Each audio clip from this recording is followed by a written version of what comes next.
আর হচ্ছে সরকার কি করতে চাচ্ছে, 6টা বাচ্চার জন্য আপনার হসপিটাল বন্ধ করে দিবে। তাহলে সরকার আসার 100 দিনের মধ্যে 601 জন মানে হত্যাকাণ্ড হয়েছে, মানুষ মরে গেছে, তাহলে সরকার সেটা কি করতেছে? আপনি আমাকে বলেন, বিএনপি সরকার আসার পর এত মানুষ মারা গেছে, এত হানাহানি, এত মারামারি হইতেছে। এই যে মৌচাকে আমার বাসা মৌচাক, এই কিছুদিন আগে একজন ব্যবসায়ীকে মেরে ফেলছে কোপায়। সরকার তখন কি করতেছে? সরকার এখন 8 দিন নিয়ে পড়ছে কেন? এটাও একটা ষড়যন্ত্র, এটা একটা ষড়যন্ত্র। ঠিক আছে, আমরা কেউ এটা মানতেছি না। কারণ 8 দিন হচ্ছে আমাদের ঢাকার মধ্যে, 8 দিন হচ্ছে জনসাধারণ মানে কি বলবো, এটা আমাদেরকে স্বল্প মূল্যে চিকিৎসা দিচ্ছে, এটা আমাদের ভরসার জায়গা। ঠিক আছে, আমরা তো এখান থেকে নড়বো না। সরকার বললেই হবে নাকি? স্বাস্থ্যমন্ত্রী কিছু বললেই হবে নাকি? আমাদের কি জনগণের কি কথা নাই? আমরা কথা বলতে পারি, বুঝছেন?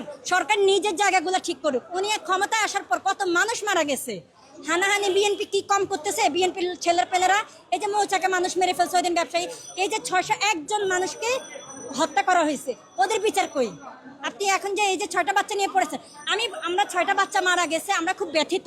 যারা ভুল করছে, যাদের ভুলের কারণে এটা হয়েছে, তাদেরকে একটা শাস্তি দেওয়া হোক, একটা জরিমানা ধরে দেওয়া হোক। তাই বলে আপনি হসপিটাল বন্ধ করতে পারেন না। এই যে এখানে কত মুমূর্ষ রোগী শুয়ে আছে, কত বাচ্চা আছে এখানে এখন অসুস্থ, ওদেরকে এখন বের করে কোথায় নিয়ে যাবে আপনি বলেন তো?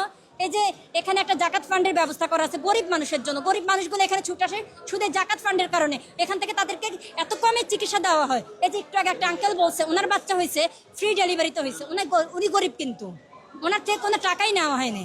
তাহলে আপনি বলেন, আপনার সরকারের উচিত হচ্ছে জনসাধারণের কথা চিন্তা করা।